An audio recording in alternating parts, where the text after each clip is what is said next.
Tu peux tourner autour de moi. Voilà, c'est un plexus pris à la naissance, rééducation sous guidance parentale. Il était pratiquement à 0 partout. Non, Habibi, là. Voilà. On va voir le biceps. Il est déjà à 3 plus. Voilà, son biceps à 3 plus. Son deltoïde, idem. Il arrive à lever le bras et tout. Et puis là, on va aller voir les radios qui étaient un peu insuffisants. Et l'extension du poignet. Et on lui a fait une attelle. L'attelle, quand elle est là, on peut la voir. Voilà. Sa rotation externe. Là. Sa rotation externe est libre. Voilà. Il a sa petite attelle, voilà, pour le poignet. Sa petite attelle pour maintenir le poignet en extension. Voilà, on va la lui placer.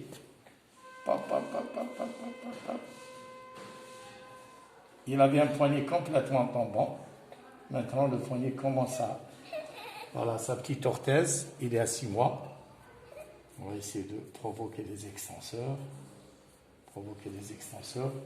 Il a des fléchisseurs, mais les extenseurs sont encore paresseux. Ils ne sont pas paralysés, mais ils sont paresseux. Voilà.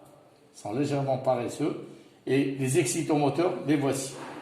Voici mes excitomoteurs avec lesquels j'ai réanimé tout ça. Donc, on va revoir. Et pour travailler la rotation, je préfère, parce que le bébé, il a tendance à venir avec moi. Donc, je fais les 2 épaules afin de lui éviter de tourner. Et je travaille même la rotation interne. C'est de travailler la rotation externe et la rotation interne. Voilà la pronation. Je la travaille ici, au niveau. Je ne tourne pas le poignet, parce que sinon je vais lui faire une dislocation au niveau du poignet. Donc pour tourner, pour travailler la pronosupination, je prends au niveau des 2 os de l'avant-bras, je mets mon doigt ici et je travaille. Même pour la rotation externe et interne, j'ouvre carrément. Je lui mets mon pouce dans la main et on travaille ensemble, bililo. Très bien, voilà, sans douleur. Très bien. Après, pour l'abduction, comme on l'a expliqué, il faut immobiliser le scapula et faire une abduction généreuse, sans douleur. Voilà, je fais tac et je vais en immobilisant carrément avec mon pouce scapula pour permettre, voilà, il est très libre, il a un bon membre supérieur. Voilà, maintenant il arrive à l'épaule est stable, il n'y a pas, pour le moment, il n'y a aucune indication chirurgicale. Le bébé semble très bien évoluer. Il me manque oh là, tu attaques, hein. Il me manque uniquement les extenseurs du poignet et des doigts qui sont légèrement paresseux. Parce que là, avec la telle, il commence à avoir un tout petit, voilà, un tout petit machin.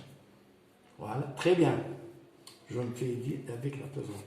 Maintenant, qu'est-ce que je vais faire pour le poignet? Je vais faire un petit tape. Je vais essayer de lui faire un petit tape pour essayer d'aider le poignet à remonter. Comment je vais le faire? Tout de suite. Mes ciseaux, voilà. Je vais essayer de faire un petit tape pour le poignet. Voilà. Voilà. Tout va bien. Il va m'aider.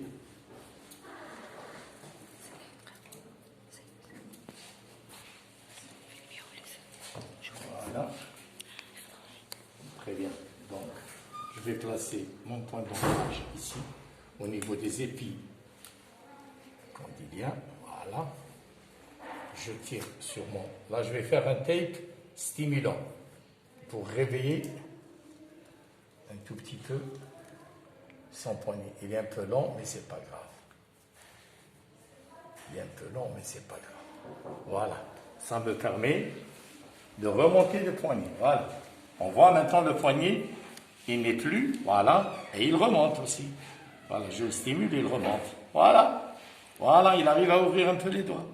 Chose qu'il ne pouvait pas faire tout à l'heure. Voilà. Très bien. Voilà, sahih.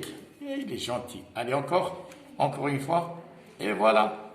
Et voilà, je peux mettre un petit maintien ici. Ça va l'aider encore mieux.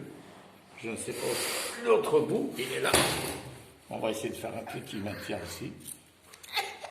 Voilà. Là, Saïd est là. Là, Saïd. Voilà. Voilà. Voilà. Maintenant, voilà notre poignet, en plus de laquelle ça nous permet de maintenir le poignet et de stimuler et les extenseurs du poignet et du doigt. Voilà. Parfait. Parfait. Oh, oui. Voilà, très bien. Ouais. Stop.